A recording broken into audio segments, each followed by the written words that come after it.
Pues saludándoles entonces desde la distancia y un fuerte abrazo para todos y deseando que el bendito sea les acompañe en todo momento, que les aumente todas las bendiciones día tras día, que ya de por sí son manifestadas, que el bendito sea se las siga aumentando mucho más. Hoy estamos en este día quinto día de la semana. Con la ayuda de Kadosh Baruj Hu vamos a hacer este siur para continuar con ese pequeño estudio que vamos llevando, y entonces el día de mañana no vamos a hacer porque viene Shabbat, pero con la ayuda del Eterno tal vez el domingo, lunes partimos otra vez de la semana, a partir de la semana con la ayuda del Eterno para continuar. Bien, vamos a entonces con la ayuda del Eterno y con el permiso primeramente de nuestro Boreo Olam, vamos a continuar con esta enseñanza que vamos llevando, y el objetivo de ello es poder ir afianzando más, martillando más en nuestros cerebros, nuestra neshama, los conceptos que se manejan en toda enseñanza. Entonces es muy importante que igual estemos y vamos, como se dice, mirando un poquito cómo se han manejado los conceptos dentro del pueblo de Israel y cómo son manejados fuera del pueblo de Israel. Cómo fueron manejados los conceptos en el tiempo de hace aproximadamente 2000 años y cómo se fueron manejados después a lo largo de la historia, 200, en el año 400, en el 500, o cuando se estuvo escribiendo el Talmud, y cuando fueron dándose paralelamente los concilios ecuménicos que se fueron dando a través de la historia y que desde ahí se establecieron, y hasta la actualidad sigue habiendo concilios.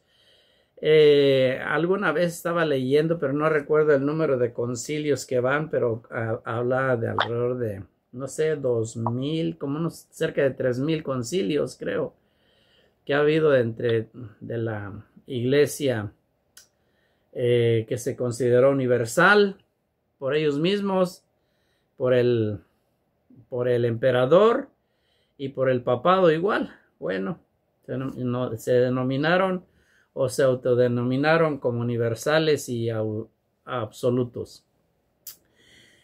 En el video anterior estábamos hablando acerca de cómo fue sacado el personaje histórico Yeshua Minazrat del concepto judío, y cómo fue llevándose fuera de las fronteras de Israel, cómo se fue considerando a tal grado que llegó a cambiársele el nombre y ya no se le llamó Yehoshua como era su nombre, sino que se le denominó y se fue conocido con el nombre de Jesús.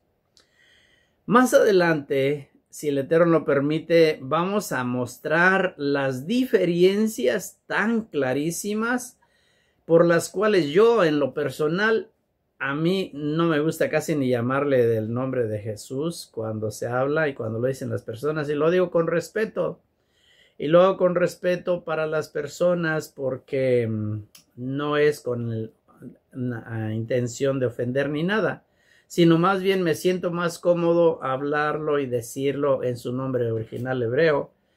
Y de ahí, por eso va a ser necesario que marquemos y enseñemos las diferencias que hay de cuando decimos Jesús y cuando decimos Yehoshua.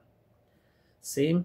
Para ver las diferencias que hay de un personaje real a un personaje ficticio, un personaje fabricado, un personaje que se tomó y se vistió con unas vestiduras hebreas que, en mi parecer, le podían quedar hasta muy grandes, y en mi parecer no le ajustaron nunca hasta la actualidad y tuvieron que estarle dando adaptaciones y adaptaciones a esas vestiduras para poderle ir ajustándoselas. ¿Por qué? Porque no le quedaban esas vestiduras. Entonces, con el tiempo, con un poquito de calmita lo vamos a poder ir mirando y posiblemente después vamos a ver mucho lo que es esa gran diferencia, porque están bien marcadas y son bien grandes. Por lo pronto, estábamos viendo y para ir entendiendo eso más de lo que ya se sobreentiende, porque ya sé que lo que estamos viendo se sobreentiende, pero si hay alguna personita que va a ver esto más después y que no ha tenido la oportunidad de estar estudiando estas partes, o estos conceptos, pueda ir asimilando un poquito por qué es que nos referimos de esta manera. Y para ello, por eso es que estábamos hablando de lo que es el concepto de un agente, de la agencia divina, que estuvimos hablando en otra clasecita anterior. Sí, estuvimos viendo un poquito de el libro de Samuel, capítulo 24, en donde ahí nos habla un poquito acerca del evento que pasó el Jamele David, en donde él estaba pidiendo y suplicó por el perdón de una iniquidad que hizo hacia Hashem, pero en ese texto ahí estamos mirando nosotros como un pensamiento judío, hebreo, considera y ve y trata aquellos momentos tan especiales para poder entender de una manera cómo se enseña en la cultura hebrea los conceptos y sobre todo el concepto de agencia divina. Entonces, ahí veíamos que en esos textos veíamos, si lo voy a leer tantito para retroceder un poquito y seguir de ahí, dice en Samuel, 2 de Samuel 24:15, dice, y envió Hashem pestilencia en Israel desde la mañana hasta el tiempo señalado, y murieron del pueblo desde Dan hasta Beersheba 70,000 hombres. Y cuando el Malach extendió su mano sobre Jerusalén para destruirla, Hashem se arrepintió de aquel mal y dijo al Malach que destruía el pueblo, basta ahora, detén tu mano. Entonces el Malach de Hashem estaba junto a la era de Arauna, el Jebuseo, y David dijo a Hashem, cuando vio al Malach que hería al pueblo, le dice, yo pequé, yo hice la iniquidad. ¿Qué hicieron estas ovejas? Te ruego que tu mano se vuelva contra mí y contra la casa de mi padre. Ok, ese era el texto que estábamos leyendo también ayer y del cual aquí, para volver a retomar el tema de la agencia divina, aquí vemos dos ángeles. Un ángel que lleva el nombre de Hashem, como bien dice ahí, el ángel de Hashem. Y vemos otro que es como un ángel auxiliar. Un ángel auxiliar que está encargado de estar llevando aquel juicio que se había decretado para destruir. Incluso, como bien dice, extendió su mano sobre Jerusalén para destruirla. Y cuando fue eso, el Malach, dice el otro Malach, uno es el que va a destruir y el otro es el que le dice, detente. ¿Sí? Entonces vemos la presencia de dos seres que tienen una misión, y uno de ellos es el que lleva el nombre de Hashem y el otro es el ejecutador. Entonces, cuando dice aquí Hashem, Adonai, ¿sí? Hashem, el nombre hebreo, dice que se arrepiente, vemos que se arrepiente del mal. Y no es realmente Hashem, sino es aquel Malach de Hashem, aquel que lleva el nombre de Hashem para esa misión que se había sido encomendada. Y ese Malach es tan poderoso, que lleva el nombre de Hashem, y eso fue lo que David vio. Ese Malach se materializó a los ojos de David, y por eso dice David, por eso se dice el texto, David habló a Hashem. ¿Cómo David puede hablarle a Hashem si sabemos que Hashem, por consiguiente, es invisible? Que dice bien claramente, nadie lo puede ver y seguir viviendo. ¿Cómo él pudo ver a Hashem? Sí, por eso podemos ir entendiendo un poquito más, cada vez martillándonos más todos uno y otro, de saber a qué se refiere cuando habla de Hashem. No quiero estar repitiendo mucho el nombre de Yud-Kei Bat-Kei. Voy a estarlo siempre sustituyendo por Hashem. Pero cuando estoy diciendo Hashem me voy a estar refiriendo al nombre sagrado, al tetragramatón. ¿Sí? Ok. Entonces, ¿a qué Hashem vio David? ¿A qué Hashem le habló David? ¿Cuántos Hashem hay? ¿Cuántos dioses hay? Si estamos viendo que en el monoteísmo hebreo establece que hay uno solo, como bien vimos anteriormente, hay uno solo, el Shema Israel, Adonai Eloheinu, Adonai Echad. Sí, uno solo. Sí, no 3, no 30, no 365, como bien mencionábamos, para cada uno de los días del año, como tiene la costumbre todo el panteón romano, que tenía uno para cada día. Y que hasta la fecha se hacen las celebraciones. Hay pueblitos en México que hacen una fiesta para cada uno de los santos para cada día. Ya no son dioses, pero vamos a hablar de los santos, que también se tienen uno para cada día. Y sacan a ese santo, lo llevan por todos los lugares cada vez. Le hacen sus celebraciones. Igual así es la misma costumbre con los dioses. Cada uno de esos dioses para cada uno de sus días. Si no así, eso es en el mundo, aquel fuera de las fronteras de Israel. Entonces vemos que los malachim, los ángeles, quienes actúan como agentes emisarios en las diferentes misiones que Kadosh Baruj Hu les enviaba,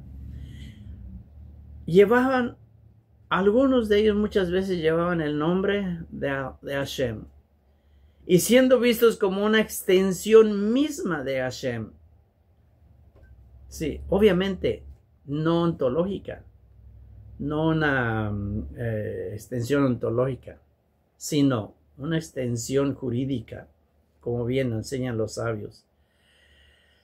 Por lo tanto, en aquellos días del tiempo de Yehoshua ben Nazrat, el monoteísmo que fue explicado incluso por mismo Yehoshua, sí, fue el Dios uno y único, y las extensiones o que esas manifestaciones jurídicas de Hashem, a las que se les conceden personificaciones de Hashem de una forma legal, de una forma representativa.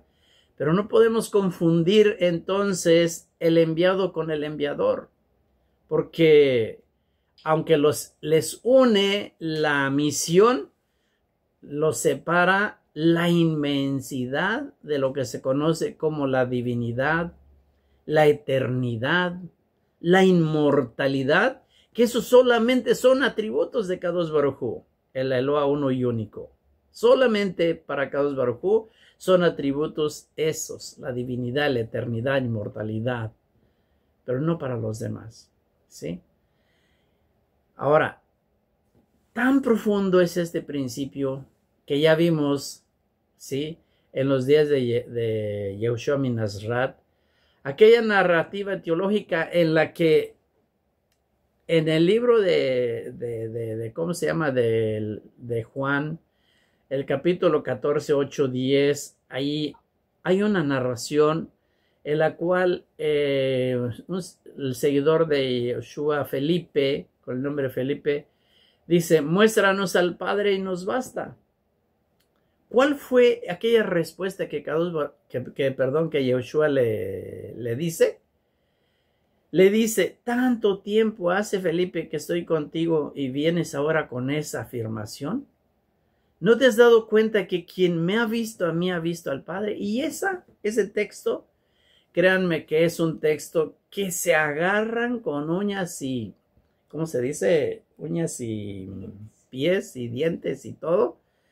Muchas personas, mucho pastor, para decir, ¿ves que Él es el Padre? Él mismo es el Padre. Y de ahí se agarran a decir que Yehoshua es el Padre mismo. ¿Sí? Porque Él mismo dice, ¿no te has dado cuenta? Quien me ha visto a mí, ha visto al Padre. O sea, mi Padre y yo somos uno. Hay otra parte que dice. Y esas partes son las que confunden a la mente, a los pensamientos, cuando no se tiene bien firme, bien fija el concepto de cómo es visto en la teología hebrea, digamos, por así decirle, teología o el conceptos, aquellas agencias. Pero, ¿qué pasa si entonces lo empezamos a estudiar y a mirar con los lentes hebreos? Entonces vamos a encontrarle realmente la riqueza que va a tener esos textos cuando nosotros los vamos a estar leyendo de esa manera, como bien dice ahí. Sí, hay que tener muy en claro, hay que tener mucho cuidado también cómo se van a estar interpretando todos esos textos, ¿sí? ¿Por qué? Por una razón muy importante. Estos textos los dijo un judío a otro judío. Eso hay que tenerlo siempre bien marcado en nuestros ojos delante de nosotros. Porque regularmente somos, ¿cómo se dice la palabra?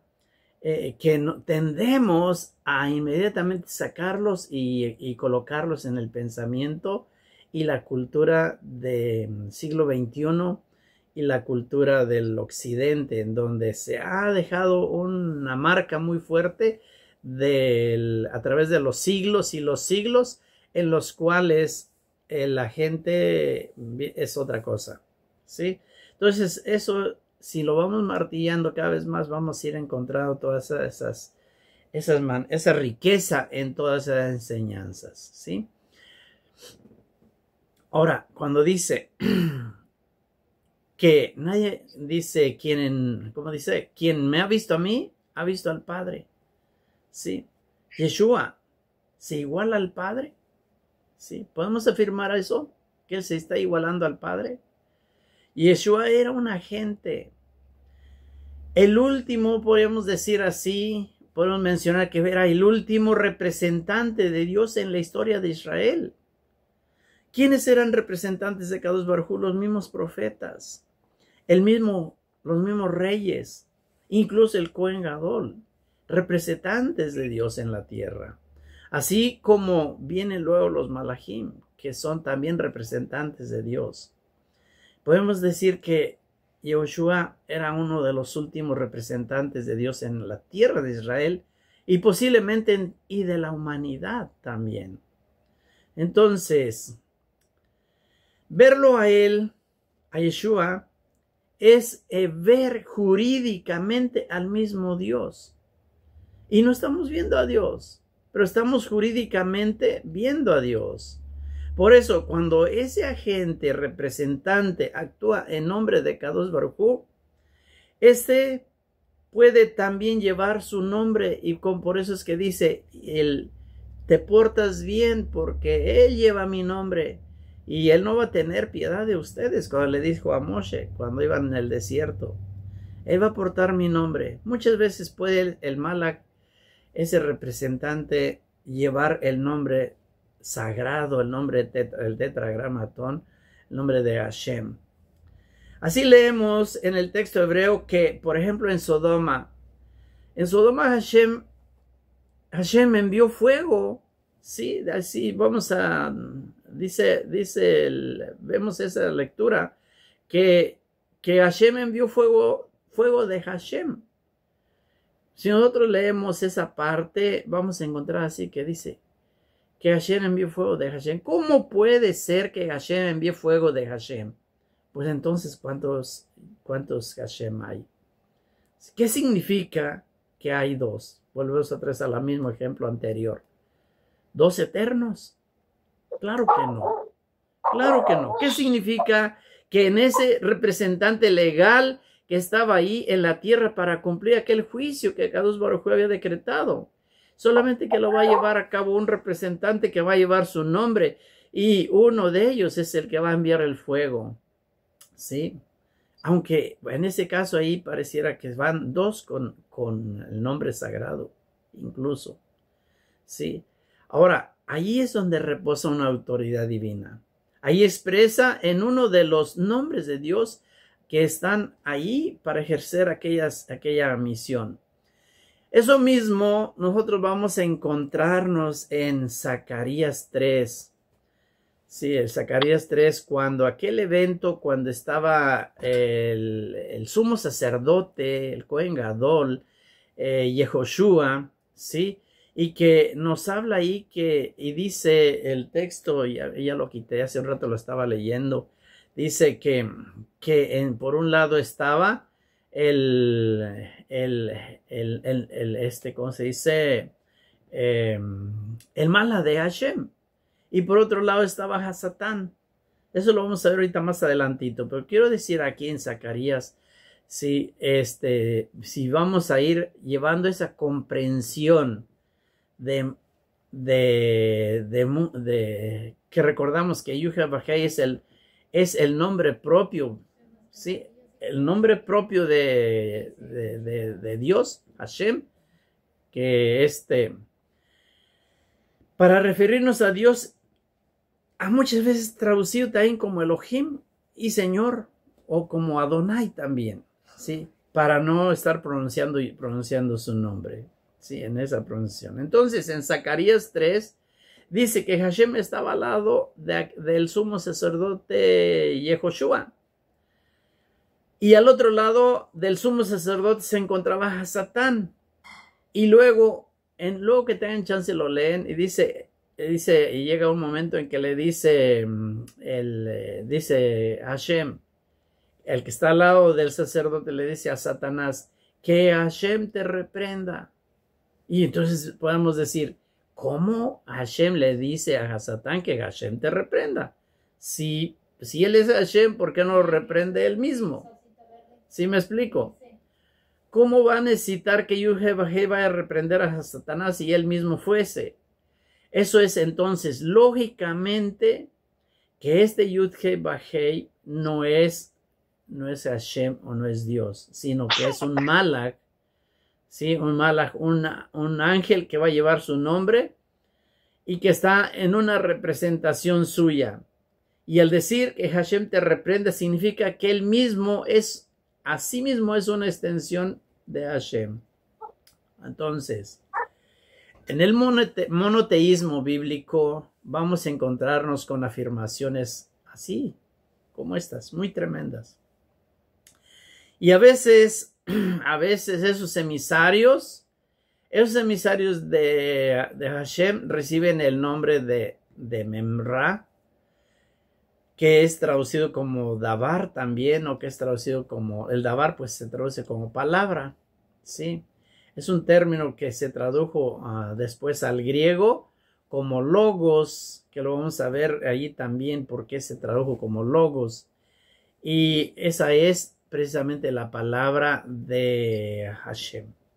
Ese Memra, ese Dabar, ¿sí? Esa palabra de Dios es dentro del judaísmo.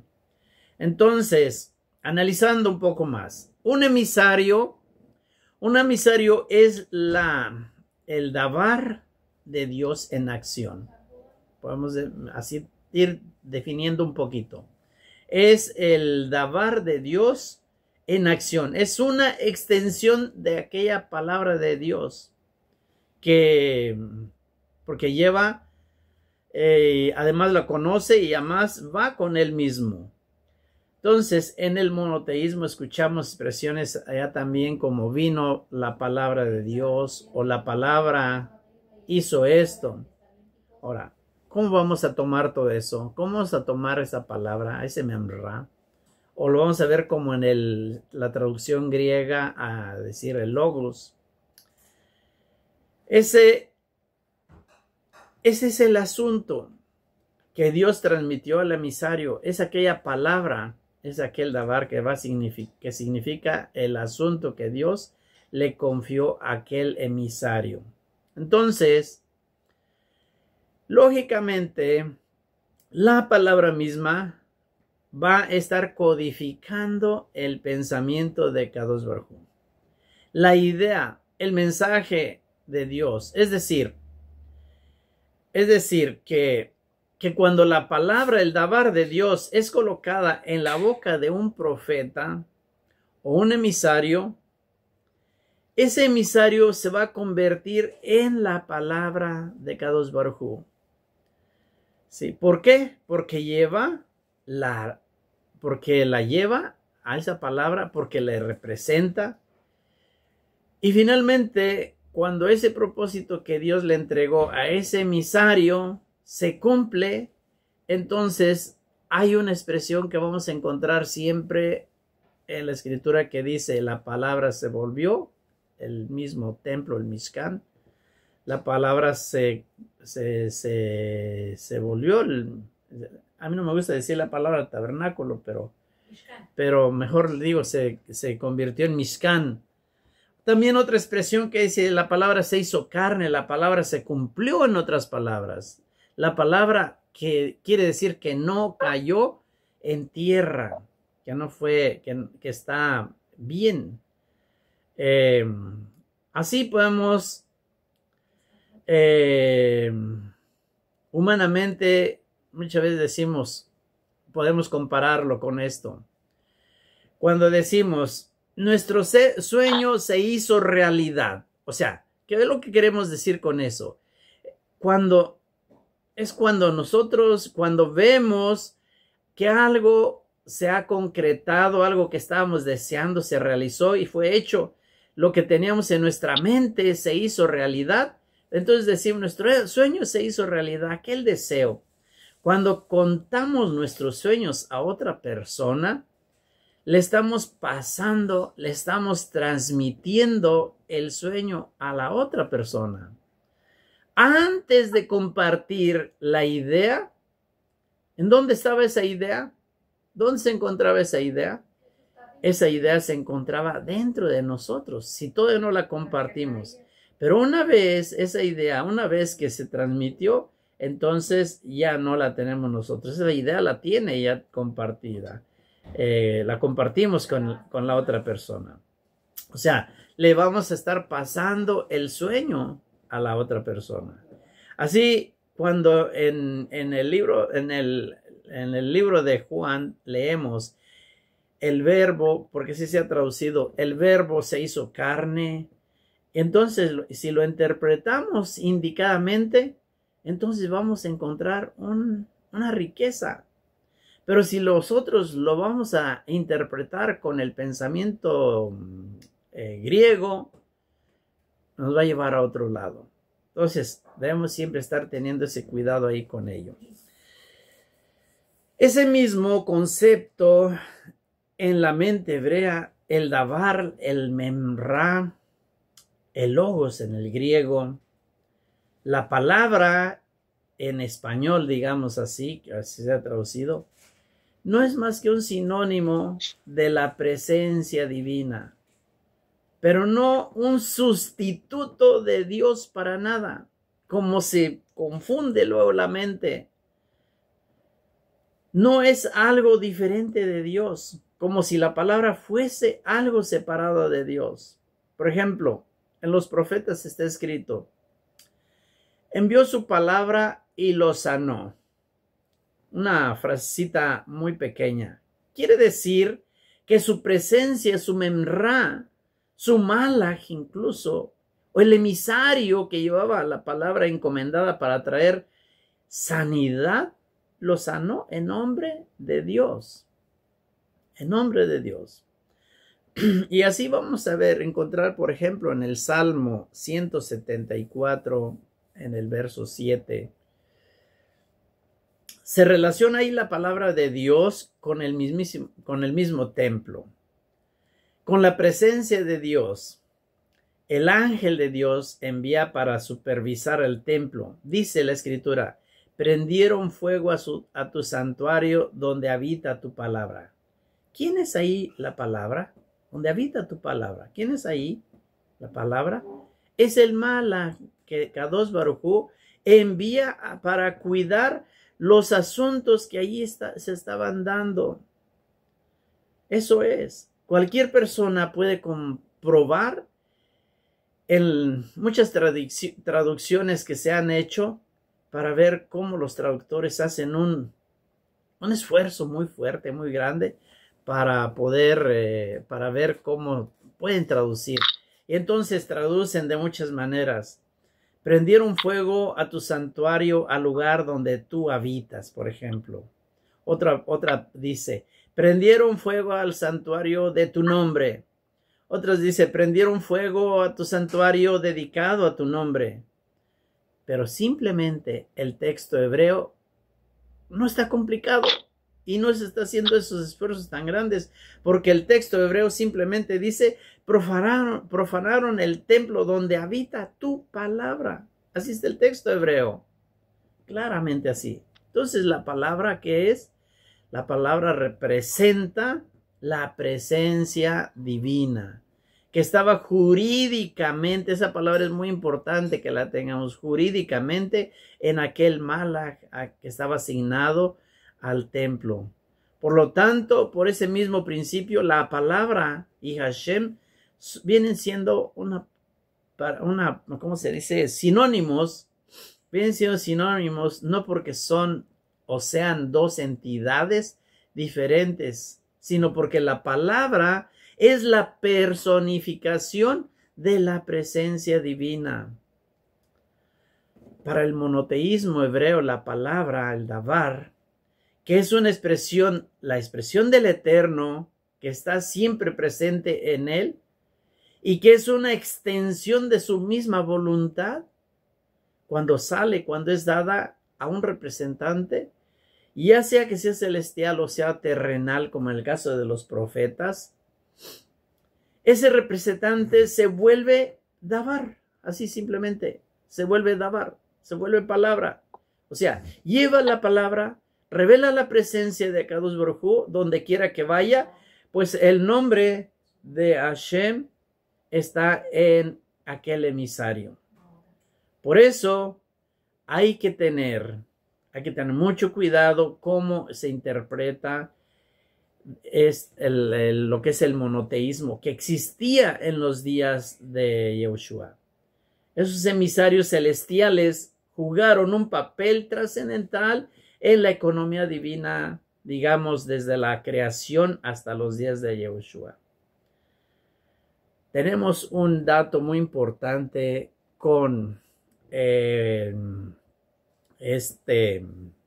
un filósofo que se llamó Filón de Alejandría. Filón de Alejandría era de origen judío, pero él tenía una mentalidad helenista. Él vivió al final del primer siglo, ¿cómo se dice? Del primer siglo antes de Yehoshua. Y habló y escribió de todas esas cosas en su teología. El término para gente que él usó fue logos y lo estableció al punto de establecerlo como la primera creación de Dios. Y debido a aquel factor de agencia, entonces fue visto no solamente como una expresión, sino como una misma extensión de Dios. Fue Filón quien consideró que la primera creación de Dios fue el Logos y que hizo al hombre conforme a la imagen y semejanza. El Logos es imagen y semejanza del mismo Logos, porque en su razonamiento de Filón, siendo Hashem infinito, siendo eterno, siendo invisible, quien ningún hombre ha visto ni puede ver, Es imposible que el hombre haya sido hecho a imagen y semejanza de Dios, porque Dios no tiene ni imagen ni semejanza conocible. ¿Qué hizo Dios entonces? Según Filón, se contrajo a sí mismo y creó el Dabar, y creó ese logos, y por medio de ese logos hizo el universo mismo, porque el logos, que era la palabra, que iba creando ese proceso creativo, y de esa manera, para Filón, ese logos es la imagen real del Dios invisible. El logos representa el intelecto, representa la mente de Dios, y consecuentemente proviene de Dios. El logos es la facultad de la percepción de Dios, lo que hace que Dios piense, la capacidad para saber qué conviene y qué no conviene. El logos es el lenguaje interno de Dios, lo que expresa su naturaleza, y cuando Dios decide poner en los labios de un emisario escogido su palabra, su logos, ese emisario se vuelve logos. Sí, se vuelve logos, se vuelve palabra, y por tanto una extensión del Dios mismo. Y de ahí que la palabra lógica que conocemos, que es de ahí donde viene, proviene de ese logos. Es decir, aquella facultad que tiene el hombre para elucidar, para pensar, para poder reflexionar, para poder comprender, para reflexionar una cosa con la otra. Y entonces cuando decimos, tiene lógica lo que dices. Ah, me suena lógico. ¿Sí? Si todo ese pensamiento es judío y encaja perfectamente con lo que dice el Evangelio de Juan. ¿Cuál era desde esa perspectiva el pensamiento más profundo de Dios que tenía en su mente? ¿Cuál era el Dabar? ¿Cuál era el asunto sobre el cual Dios, usando una figura antropomórfica, para que nosotros podamos entender qué cosa era lo que Dios reflexionaba en su interior? ¿En qué cosa pensaba Dios antes de la creación de todo? Y por la que Dios tenía predilección. Vamos a pensar en eso. Vamos a echar a andar nuestra mente en esos pensamientos. Para los filósofos griegos, que formó parte del contexto exterior de aquella zona judía, recordemos, el logos viene del exterior de Israel, vino a ser que para el mundo judío, lo que para el mundo judío es la sabiduría, la inteligencia, como bien vemos en Proverbios 3 del verso 19, como dice Hamelech Shlomo, dice, con sabiduría el Eterno fundó la tierra y con inteligencia Adonai afirmó los cielos. La mente y pensamiento hebreo personifica las cosas para que podamos entender mejor los conceptos. Usando digamos, esa licencia poética del profeta Salomón, el gran rey de Israel, personifica la sabiduría, convirtiéndola en una persona separada de Dios a través de la cual Dios crea el universo. Por ejemplo,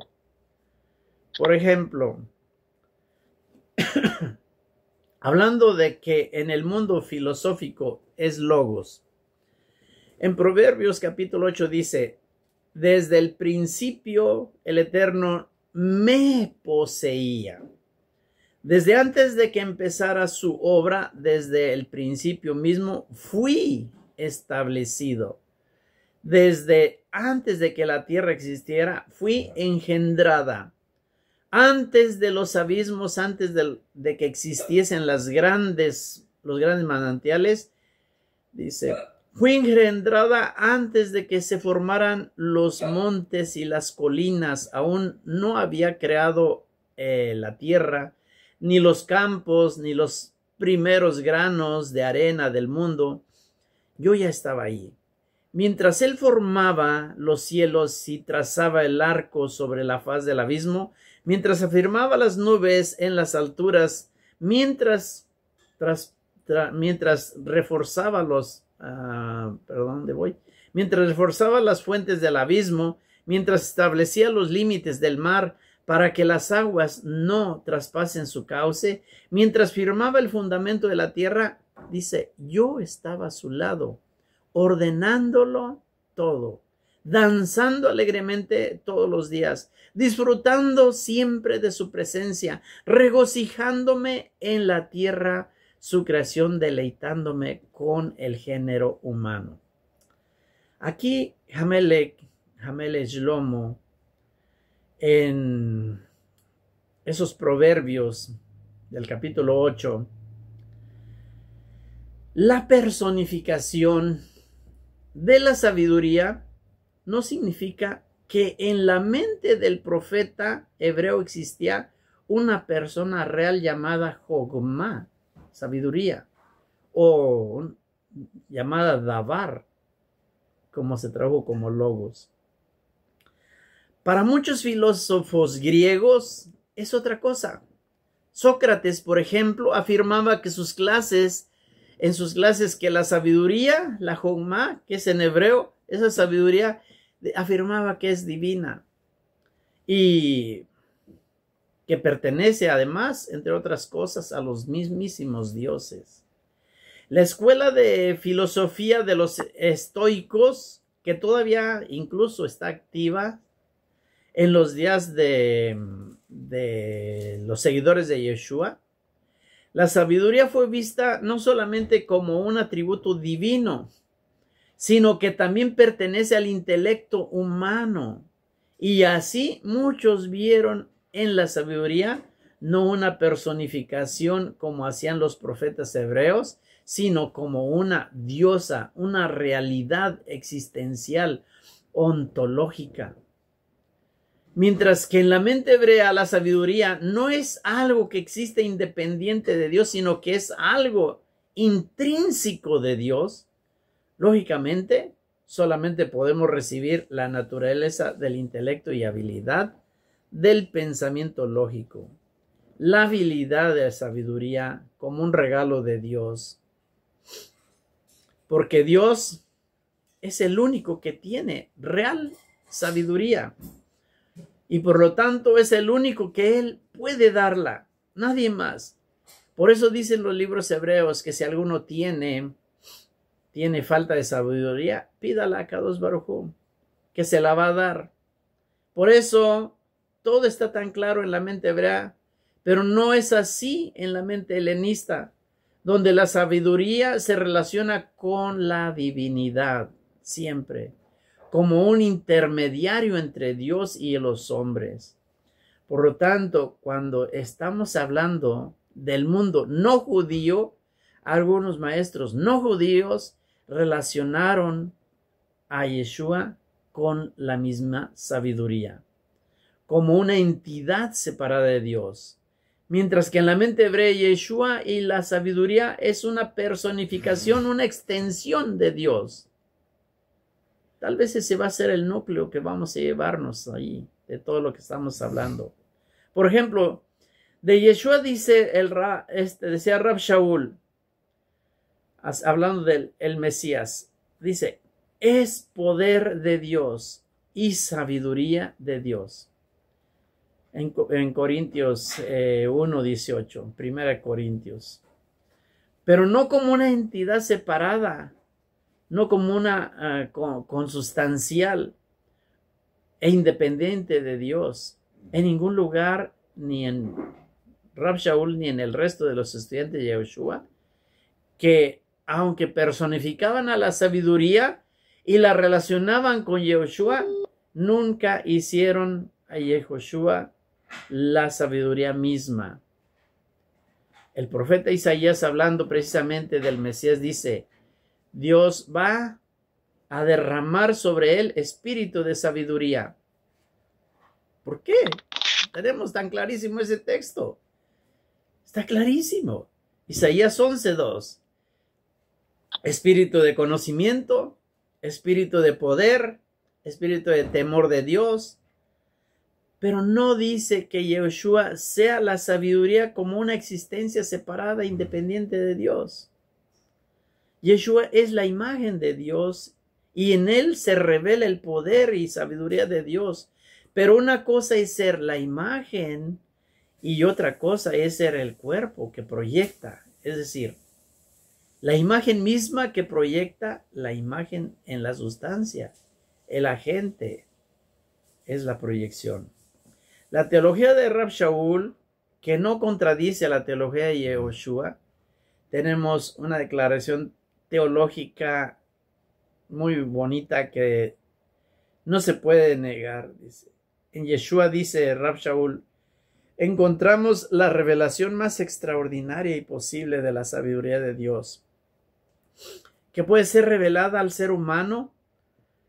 No hay profeta, no hay malaj, no hay creación alguna que pueda expresar la totalidad de la gracia, el poder de la sabiduría de Dios como lo encontramos en el mismo Yeshua. Y por eso Yeshua mismo dice, el que me recibe a mí, no me recibe a mí, recibe al que me envió. Y el que me rechaza a mí, no me rechaza a mí, rechaza al que me envió. Mateo 10:40. También Lucas 10:16. El hecho de que se relacione a Yeshua con la sabiduría de Proverbios, con la sabiduría de Proverbios se personifica como preexistente a todas las cosas, el principio de la creación de Dios. Eso no significa que Yeshua sea o es la sabiduría preexistente, como muchas veces se enseña y se dice en muchas partes. Por lo tanto, hay que tener mucho cuidado cómo interpretamos. En el principio era el Logos, como dice allí luego la primera verso de Juan. La palabra, ese Dabar.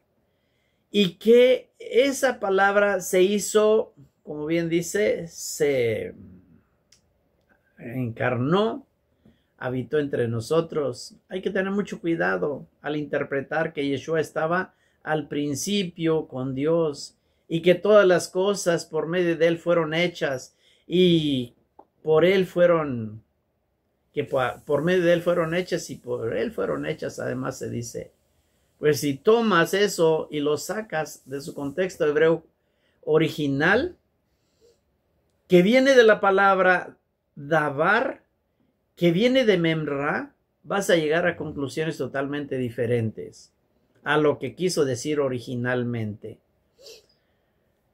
Sí, hay que tener mucho cuidado con ello para no interpretar mal.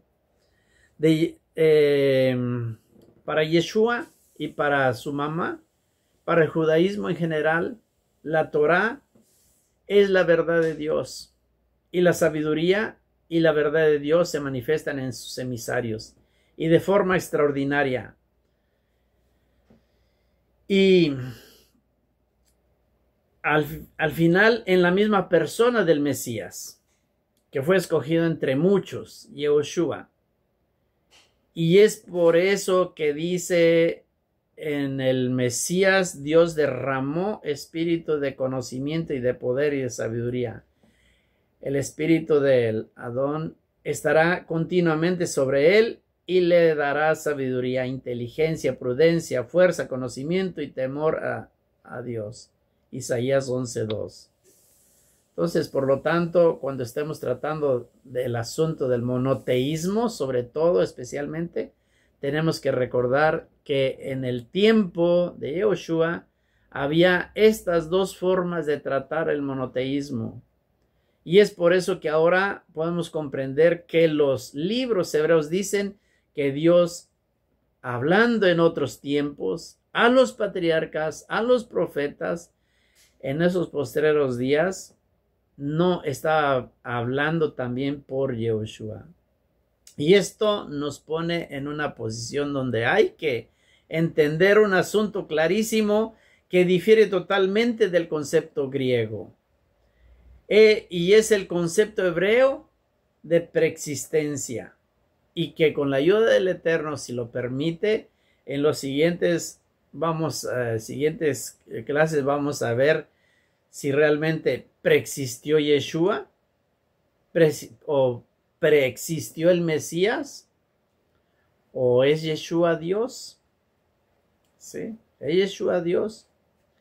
Porque vamos a ir analizando esas preguntas con la ayuda del Eterno, si lo permite, y vamos a ir teniendo las propias conclusiones. Bueno, que el Eterno bendito llene sus vidas de mucha bendición, y espero que sea para bendición todos estos comentarios que estamos compartiendo, que sean bendecidos grandemente. Y bueno, a los de YouTube, si quieren alguien que vea el video, que le ponga una manita arriba y que se suscriban si no se han suscrito, y vamos a hacer un poquito más fuerte el canal para ver si más adelante podemos transmitir en vivo, en el cual podamos estar compartiendo más abiertamente los pensamientos. Así que ese sería todo lo del shiur de esta noche aquí, y shalom.